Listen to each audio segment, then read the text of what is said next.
Hello and welcome back. तो हम आस्वादन कर रहे थे हरि कृष्ण प्रेमी जी की एकांकी मातृभूमि का मान। ये उसका दूसरा भाग है जिसमें हम उस एकांकी के दूसरे दृश्य का आस्वादन करेंगे। जिन श्रोतागणों ने प्रथम दृश्य का आस्वादन न किया हो, कृपया उसकी ओर पहले जाएं और बाद में दूसरे दृश्य का आस्वादन करें। तो हम चलते हैं सीधे दूसरे दृश्य की ओर। जैसा कि हमने इसके इंट्रो में कहा था, ये एक ऐतिहासिक एकांकी है, इसकी पृष्ठभूमि ऐतिहासिक है। तो दूसरा दृश्य जो है चित्तौड़ का राजमहल है। तो आपको इमेजिन करना है, आप दृश्य देख रहे हैं तो क्या देख रहे हैं? चित्तौड़ का राजमहल। महाराणा लाखा बहुत चिंतित और व्यथित अवस्था में टहल रहे हैं।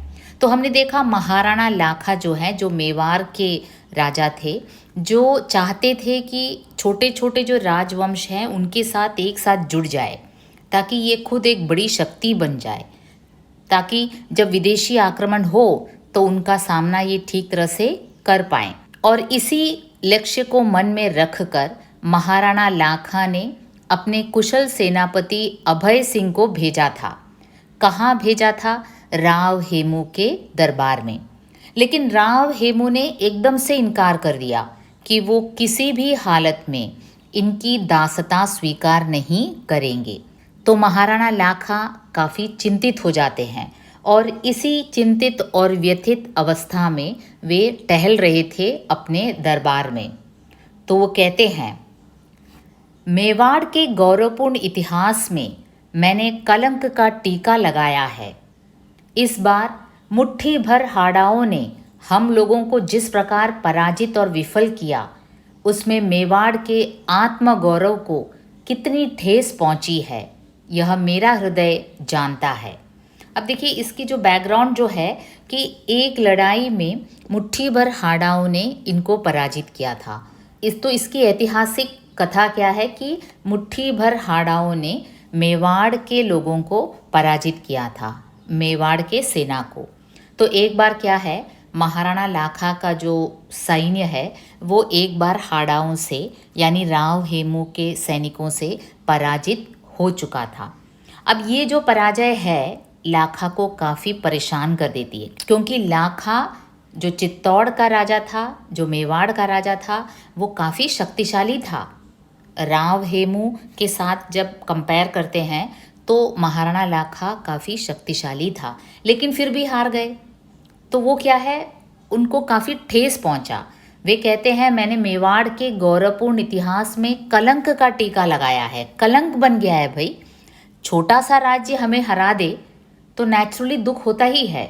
इस बार मुट्ठी भर हाड़ाओं ने हम लोगों को जिस प्रकार पराजित और विफल किया, उसमें मेवाड़ के आत्मगौरव को ठेस पहुंची है। हमारा अपना एक आत्माभिमान, एक स्वाभिमान, एक आत्मगौरव जो था, क्योंकि हम शक्तिशाली थे लेकिन फिर भी हम हार गए, तो ठेस पहुंचेगा ही। कितना ठेस पहुंचा यह मेरा हृदय जानता है, क्योंकि राजा सबसे ज़्यादा अपमानित होता है। सैनिक हारते हैं युद्ध में, लेकिन हानि किसको होती है? महाराजा पर कलंक लगता है। अभय सिंह का प्रवेश और महाराणा को अभिवादन करना। तो अभय सिंह प्रवेश करते हैं, आते ही अभिवादन करते हैं अपने राजा को। महाराणा जी, दरबार के सभासद आपके दर्शन पाने को उत्सुक हैं। तो अभय सिंह आकर सूचना देते हैं कि जो दरबार के सभासद हैं आपको देखना चाहते हैं, आपके दर्शन पाने के उत्सुक हैं। सेनापति अभय सिंह जी, आज मैं दरबार में नहीं जाऊंगा। आप जानते हैं कि जब से हमें नीमरा के मैदान में बूंदी के राव हेमू से पराजित होकर भागना पड़ा, मेरी आत्मा मुझे धिक्कार रही है। बापा रावल और वीरवर हमीर का रक्त जिसकी धमनियों में बह रहा हो, वह प्राणों के भय से भाग जाए, यह कितने कलंक की बात है। अब देखिए, महाराणा लाखा बताते हैं उस समय युद्ध भूमि में क्या हुआ था जब वे बूंदी के राव हेमू से हारे थे। तो वो नीमरा का मैदान था। तो आपको ये भी याद रखना है कहाँ ये लड़ाई हुई थी महाराणा लाखा और राव हेमू की? नीमरा के मैदान में, वो थी युद्ध स्थल। तो वहाँ क्या हुआ था राव हेमू से पराजित होकर महाराणा लाखा को भागना पड़ा और मैं भागा और मेरी आत्मा आज भी मुझे धिक्कार रही है। बापा रावल और वीरवर हमीर का रक्त जिसकी धमनियों में बह रहा हो, ये इनके पूर्वज हैं, इनके जो वंशज हैं, जो हमने लाइनेज कहा ना सिसोदिया वंश के थे। तो बापा रावल और वीरवर हमीर काफ़ी शक्तिशाली थे, काफ़ी धैर्यशाली थे और उनका रक्त जिसकी धमनियों में बह रहा हो वह प्राणों के भय से भाग जाए, यह कितने कलंक की बात है। शर्मिंदा होना चाहिए मुझे, यानी कि मैं जिस वंश में पैदा हुआ हूँ उसमें बापा रावल और वीरवर हमीर जैसे योद्धा थे जो काफ़ी धैर्यशाली थे और उनका वंशज मैं युद्ध में एक छोटे से राजा से डर कर भाग जाऊं, तो ये कितनी शर्म की बात है, धिक्कार है, ये कलंक की बात है। तब अभय सिंह समझ गए कि राजा काफ़ी चिंतित हैं। एक तो नीमरा के मैदान में जो उन्हें पराजित होना पड़ा राव हेमू के सैन्य से, वो उन्हें चिंतित कर रही है। दूसरी बात यह है कि संधि का प्रस्ताव भी राव हेमू ने ठुकरा दिया है। तब अभय सिंह समझ गए कि राजा काफ़ी चिंतित हैं। वो कहते हैं, किंतु जरा सी बात के लिए आप इतना शोक क्यों करते हैं महाराणा? हाड़ाओं ने रात के समय अचानक हमारे शिविर पर आक्रमण कर दिया। अब देखिए नीमरा के मैदान में उस समय क्या हुआ था, इसके बारे में अभय सिंह बताते हैं कि उस रात हाड़ाओं ने अचानक हमारे शिविर पर आक्रमण किया था। आकस्मिक धावे से घबराकर हमारे सैनिक भाग खड़े हुए। अब देखिए उस समय कोई तैयार ही नहीं था, आकस्मिक धावा हुआ, एकदम से अटैक हुआ, तो घबराकर हमारे सैनिक भाग गए। आप तो तब भी प्राणों पर खेलकर राव हेमू से लोहा लेना चाहते थे, किंतु हम ही लोग आपको वहां से खींच लाए। इसमें आपका क्या अपराध है और इसमें मेवाड़ के गौरव में कमी आने का कौन सा कारण है? अब देखिए अभय सिंह बताते हैं कि उन्होंने आक्रमण ही छुपकर किया था, रात के समय किया था। ये युद्ध नीति के विरुद्ध भी है। उन दिनों क्या होता था, बिगुल बजाकर शंख बजाकर शुरू होती थी युद्ध और संध्या समय अस्त भी हो जाता था। लेकिन इन्होंने क्या किया, रात के समय चुपके आकर चोरों की तरह हमारे शिविर पर अटैक किया। तो हमारे सैनिक आकस्मिक धावे से घबरा गए, सैनिक भाग खड़े हुए और तब भी महाराणा आप अपने प्राणों पर खेलकर भी राव हेमू से लोहा लेना चाहते थे, लेकिन हम ही लोगों ने आपको वहाँ से खींच लिया। तो इसमें भला आपका क्या अपराध है? इसमें मेवाड़ के गौरव में कमी आने का कौन सा कारण है? जिनकी खाल मोटी होती है उनके लिए किसी भी बात में कोई भी अपयश, कलंक या अपमान का कारण नहीं होता, किंतु जो आन को प्राणों से बढ़कर समझते आए हैं वे पराजय का मुख देखकर भी जीवित रहें, यह कैसी उपहासजनक बात है। अब देखिए महाराणा कहते हैं, लाखा कहते हैं कि जिनकी खाल मोटी होती है ना, उनको तो कोई शर्म की बात ही नहीं है, कुछ भी हो जाए वो तो शर्मिंदा ही नहीं होते। उनके लिए किसी भी बात में कोई भी अपयश, कलंक या अपमान का कारण नहीं होता। मतलब कि उनका अभिमान ही नहीं होता, तो फिर अपमान कैसा? कोई भी कलंक वो हंसते हंसते सह लेते हैं। किंतु जो आन को प्राणों से बढ़कर समझते आए हैं, आन मानी अपनी शान, अपनी इज्जत, अपनी रेस्पेक्ट, अपनी सेल्फ रेस्पेक्ट को जो सबसे ज़्यादा समझता है, प्राणों से भी ज़्यादा समझता है, वे पराजय का मुख देखकर भी जीवित रहें, यह कैसी उपहासजनक बात है। अब जो ऐसा व्यक्ति जो अपने रेस्पेक्ट को, सेल्फ रेस्पेक्ट को सबसे ऊंचा दर्जा देता है, वो पराजय का मुख देखकर अगर जीवित रहता है तो वो उसके लिए उपहासजनक बात है। सुनो अभय सिंह जी, मैं अपने मस्तक के इस कलंक के टीके को धो डालना चाहता हूँ। अब अभय सिंह से महाराणा कहते हैं, सुनो अभय सिंह जी, मैं अपने मस्तक के इस कलंक के टीके को धो डालना चाहता हूँ। मेरे मस्तक में ये कलंक का टीका लगा हुआ है। मोटे खाल वाले आप लोगों को ये समझ नहीं आएगा।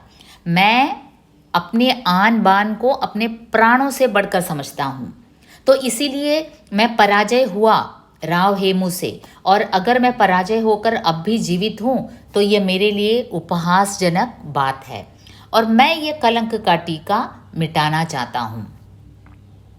मेवाड़ के सैनिक आपकी आज्ञा पर अपने प्राणों की बलि देने को प्रस्तुत हैं। अब अभय सिंह कहते हैं, महाराजा आप चिंतित न होइए, हमारे जो मेवाड़ के सैनिक हैं आपकी आज्ञा पर अपने प्राणों की बलि देने को तैयार हैं। उनके पौरुष की परीक्षा का दिन आ पहुंचा है। महारावल बापा का वंशज मैं लाखा प्रतिज्ञा करता हूँ कि जब तक बूंदी के दुर्ग में ससैन्य प्रवेश नहीं करूँगा, अन्न जल ग्रहण नहीं करूँगा। अब देखिए, महाराणा ने एकदम से आवेश में आकर एक प्रतिज्ञा ले ली। वो क्या कहते हैं, देखिए, मैं महारावल बापा का वंशज हूँ और मैं प्रतिज्ञा करता हूँ कि जब तक बूंदी के दुर्ग में मैं ससैन्य प्रवेश नहीं करूँगा, अन्न जल ग्रहण नहीं करूँगा। महाराणा, छोटे से बूंदी दुर्ग को विजय करने के लिए इतनी बड़ी प्रतिज्ञा करने की क्या आवश्यकता है? बूंदी को उसकी धृष्टता के लिए तो दंड दिया ही जाएगा, लेकिन हाड़ा लोग कितने वीर हैं, युद्ध करने में वे यम से भी नहीं डरते। इसमें संदेह नहीं कि अंतिम विजय हमारी होगी, किंतु यह निश्चयपूर्वक नहीं कहा जा सकता कि इसमें कितने दिन लग जाएंगे। इसलिए ऐसी भीषण प्रतिज्ञा आप ना करें। अब देखिए, अभय सिंह काफ़ी कुशल हैं, बुद्धिमान हैं, तो वो कहते हैं कि इतनी छोटी सी बात के लिए आप इतनी बड़ी प्रतिज्ञा क्यों ले रहे हैं? बूंदी को उसकी धृष्टता के लिए दंड दिया ही जाएगा। मतलब कि वो काफ़ी दुस्साहस है भाई, उसके लिए तो दंड देना ही है। लेकिन एक बात आपको ध्यान रखना है कि जब हम युद्ध करते हैं तो शत्रु के जो बल को भी आंकना चाहिए, उसे नज़रअंदाज नहीं करना चाहिए। तो हमारा शत्रु कौन है? राव हेमू है, बूंदी है। और बूंदी के लोग जो हैं, युद्ध करने में वे यम से भी नहीं डरते। यमराज सामने आ जाए, यमराज कौन है? लॉर्ड ऑफ डेथ है ना, हमारी मृत्यु लेकर आता है यमराज, लेकिन यमराज से भी लड़ने को बूंदी के लोग तैयार हैं, उतने वीर हैं। अब ये नज़रअंदाज नहीं किया जा सकता। और एक बात भी सही है कि हम कौन हैं? हम भी बप्पा रावल के वंशज हैं, हम भी वीर हैं। लेकिन जब बूंदी का सैनिक भी वीर है, लेकिन जब बूंदी का सैन्य भी शक्तिशाली है, तो ये निश्चय पूर्वक नहीं कहा जा सकता कि कितने दिन में हम उन्हें पराजित कर लेंगे, कितने दिन में वो पराजित हो जाएंगे, हमारे अधीन हो जाएंगे, ये कहना मुश्किल है। लेकिन एक बात निश्चित है कि हम जीतेंगे। तो इसलिए महाराज, इतनी छोटी सी बात के लिए आप इतनी बड़ी प्रतिज्ञा क्यों लेते हैं? ये तो एक भीषण प्रतिज्ञा हुई। आप क्या कहते हैं सेनापति? क्या कभी आपने सुना है कि सूर्य वंश में पैदा होने वाले पुरुष ने अपनी प्रतिज्ञा को वापस लिया हो? अब देखिए, मैंने अपनी प्रतिज्ञा ले ली है। सेनापति, आपको समझना चाहिए कि सूर्य वंश में पैदा होने वाला कोई भी पुरुष अपनी प्रतिज्ञा को वापस नहीं लेता, ऐसा संभव नहीं है। प्राण जाए पर वचन न जाए, यह हमारे जीवन का मूल मंत्र है। प्राण चला जाए, लेकिन हमने एक बार वचन दे दिया तो दे दिया। जो तीर तरकश से निकलकर कमान पर चढ़कर छूट गया, उसे बीच में नहीं लौटाया जा सकता। अब जो तीर होता है ना, वो तरकश से निकाल कर कमान पर चढ़ाकर जब हम उसे छोड़ देते हैं तो उसे बीच में लौटाया नहीं जा सकता। मेरी प्रतिज्ञा कठिनाई से पूरी होगी, यह मैं जानता हूँ। अब देखिए, एक बार महाराणा लाखा पराजित हो चुके राव हेमू से, तो उन्हें राव हेमू के सैन्य बल के बारे में जानकारी मिल गई है। छोटा सा राज्य है बूंदी, लेकिन फिर भी शक्तिशाली है, साहसी है वहाँ के सैनिक। तो इसीलिए महाराणा लाखा को पता है कि उनकी जो प्रतिज्ञा है कितने दिन में पूरी होगी, ये उन्हें पता है, कितने दिन लग जाएंगे। तो ये मेरी प्रतिज्ञा कठिनाई से पूरी होगी, इस बारे में मुझे जानकारी है। और इस बात की हाल के युद्ध में पुष्टि भी हो चुकी है, वो तो प्रूव हो चुका है ना। बूंदी का राज्य छोटा सा है, हमसे छोटा है, लेकिन सैनिक काफ़ी वीर हैं। और हाड़ा जाति वीरता में हम लोगों से किसी प्रकार ही नहीं है। फिर भी महाराणा लाखा की प्रतिज्ञा वास्तव में प्रतिज्ञा है, वह पूर्ण होनी ही चाहिए। लेकिन फिर भी महाराणा लाखा की जो प्रतिज्ञा है वास्तव में प्रतिज्ञा ही है। अब दे ले लिया, क्योंकि हम जो सूर्य वंशज हैं, हम जो बप्पा रावल के वंशज हैं, हमने एक बार प्रतिज्ञा ले ली तो प्राण जाए पर वचन न जाए, इस बात पर हम विश्वास करते हैं। अचानक नेपथ्य से एक गीत सुनाई देता है। नेपथ्य यानी बैकग्राउंड, तो बैकग्राउंड से एक गीत सुनाई देता है। ये सागर से रत्न निकाले, युग युग से है गए संभाले, इनसे दुनिया में उजियाला, तोड़ मोतियों की मत माला, ये छात्री में छेद करा कर एक हुए हैं हृदय मिला कर, इनमें व्यर्थ भेद क्यों डाला, तोड़ मोतियों की मत माला। तो गाते गाते चारनी का प्रवेश होता है। तुम कुछ गा रही थी चारनी, तुम संपूर्ण राजस्थान को एकता की श्रृंखला में बांधकर देश की स्वाधीनता के लिए कुछ करने का आदेश दे रही थी, किंतु मैं तो उस श्रृंखला को तोड़ने जा रहा हूँ, दो जातियों में जानी दुश्मनी पैदा करने जा रहा हूँ। देखिए, चारनी ने प्रवेश किया, गाना गाते हुए प्रवेश किया, और वो गाना भी काफ़ी अर्थपूर्ण है। तो गाना क्या है? तोड़ मोतियों की मत माला, मोतियों की माला को मत तोड़ो। मोतियों की माला से उनका अभिप्राय क्या है? संपूर्ण राजस्थान में जो छोटे छोटे राजवंश हैं वो सभी मोतियां हैं, और वो सभी एक माला में पिरोए जाने पर काफ़ी शक्तिशाली बन जाता है। इनमें व्यर्थ भेद क्यों डाला? इन लोगों में राजपूत वंशज ही हैं सभी, राजस्थान के छोटे छोटे जो राजवंश हैं सभी राजपूत वंश हैं। इनमें व्यर्थ का भेद क्यों डाला? तो ऐसा गाना गाकर वो प्रवेश करती है। लेकिन महाराणा कहते हैं कि मैं उस श्रृंखला को तोड़ने जा रहा हूँ, दो जातियों में जानी दुश्मनी पैदा करने जा रहा हूँ। दो जातियों में मैं दुश्मनी पैदा करने जा रहा हूँ। कौन से दो जातियों में? हाड़ा जाति और सिसोदिया वंश। हाड़ा जाति के राव हेमू और सिसोदिया वंश के महाराणा लाखा। तो इन दो जाति जो दोनों ही राजपूत वंश हैं, उनमें दुश्मनी पैदा करने मैं जा रहा हूँ। यह आप क्या कहते हैं महाराणा? आपके विवेक पर सबको विश्वास है। अब देखिए, जब चारनी ने ये सुना कि महाराजा एकदम अविवेकपूर्ण कदम उठाने जा रहे हैं, तो कुशल चारनी ने पहले उन्हें कॉम्प्लीमेंट किया, कहा कि आपके विवेक पर सबको विश्वास है। मैं आपसे निवेदन करने आई हूँ कि यद्यपि समय के फेर से आप हाड़ा शक्ति और साधनों में मेवाड़ के उन्नत राज्य से छोटे हैं, फिर भी वे वीर हैं। अब समय के फेर से आप लोगों में दुश्मनी ज़रूर हो गई होगी, यानी कि हाड़ा लोगों में और महाराणा लाखा के बीच, लेकिन मेवाड़ को उसकी विपत्ति के दिनों में वे सहायता देते रहे हैं। जब विपत्ति का वक्त आता है तो वही हमारे काम आते हैं, विदेशी नहीं आते हैं काम। राजपूत वंशज लोगों को एक साथ रहना चाहिए। यदि उनसे कोई दृष्टता बन पड़ी हो तो महाराणा उसे भूल जाएं और राजपूत शक्तियों में स्नेह का संबंध बना रहने दें। अब देखिए, उनसे कोई अगर भूल चूक हो जाए तो भूल जाएं, आप उन्हें क्षमा कर दें। क्षमा करने में भी उदारता है, और स्नेह का संबंध बनाए रखें, क्योंकि राजपूत शक्तियों का एक माला में पिरोए जाना काफ़ी ज़रूरी है। विदेशों के सामने हमें एक साथ खड़ा होना चाहिए। तो चारनी ये उपदेश देती है, चारनी तुम बहुत देर आई। तब महाराणा कहते हैं बहुत देरी हो गई, तुम बहुत देर आई, क्योंकि मैंने प्रतिज्ञा ले ली है। तो अभय सिंह बीच में कहते हैं, चारनी महाराणा ने प्रतिज्ञा की है कि जब तक वे बूंदी के गढ़ को जीत न ले, अन्न जल ग्रहण न करेंगे। अब देखिए, महाराणा ने प्रतिज्ञा ले ली है कि जब तक वे बूंदी के गढ़ को जीत न ले, वे अन्न जल ग्रहण नहीं करेंगे। दुर्भाग्य महाराणा, मैं ऐसा नहीं होने दूंगी। देश का कोई शुभ चिंतक इस विद्वेष की आग को फैलने देना पसंद नहीं कर सकता। अब देखिए, चारनी नारी जो है वो काफ़ी उचित उपदेश देती है। वो कहती है कि मैं ऐसा नहीं होने दूंगी महाराणा।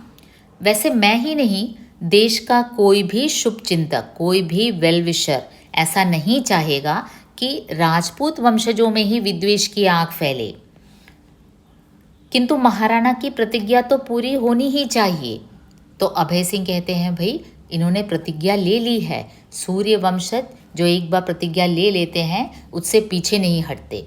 तो अभय सिंह कहते हैं महाराणा ने तो प्रतिज्ञा ले ली है, उसका एक ही उपाय है, वह यह कि यहीं पर बूंदी का एक नकली दुर्ग बनाया जाए। महाराणा उसका विध्वंस करके अपनी प्रतिज्ञा पूरी कर लें। महाराणा, क्या आपको मेरा प्रस्ताव स्वीकार है? अब देखिए, चारनी एक बहुत अच्छा उपाय भी देती है, एक काफ़ी मस्त आइडिया देती है। वो कहती है कि ऐसा करते हैं, बूंदी का एक नकली दुर्ग हम यहीं बना देते हैं और महाराणा उसका विध्वंस करके अपनी प्रतिज्ञा पूरी कर लें। यानी कि महाराणा ने प्रतिज्ञा क्या ली है कि वो ससैन्य बूंदी के दुर्ग पर आक्रमण करेंगे, तब तक वो अन्न जल ग्रहण नहीं करेंगे। तो बना लेते हैं यहीं पर एक बूंदी का दुर्ग, नकली दुर्ग, और महाराणा उसको विध्वंस कर लें और उस पर जीत हासिल कर लें। अब देखिए, महाराणा को भी वो पसंद आ जाता है। वो कहते हैं अच्छा, अभी तो मैं नकली दुर्ग बनाकर उसका विध्वंस करके अपने व्रत का पालन करूंगा, किंतु हाड़ाओं को उनकी उद्दंडता का दंड दिए बिना मेरे मन को संतोष न होगा। सेनापति नकली दुर्ग बनवाने का प्रबंध करें। अब देखिए, महाराणा को चारनी का जो उपाय है वो पसंद आया। वो कहते हैं अच्छा, अभी के लिए मेरी प्रतिज्ञा मैं यूं ही पूरी करता हूँ। कैसे? एक नकली दुर्ग बनाकर उसका विध्वंस करके मैं अपने व्रत का पालन कर लूँगा, किंतु हाड़ाओं को उनकी उद्दंडता का दंड दिए बिना मेरे मन को संतोष न होगा। सेनापति नकली दुर्ग बनवाने का प्रबंध करें। और ऑर्डर दे देते हैं, आज्ञा देते हैं सेनापति को कि जाकर नकली बूंदी का दुर्ग बनाएं, और सब प्रस्थान करते हैं। पट परिवर्तन होता है।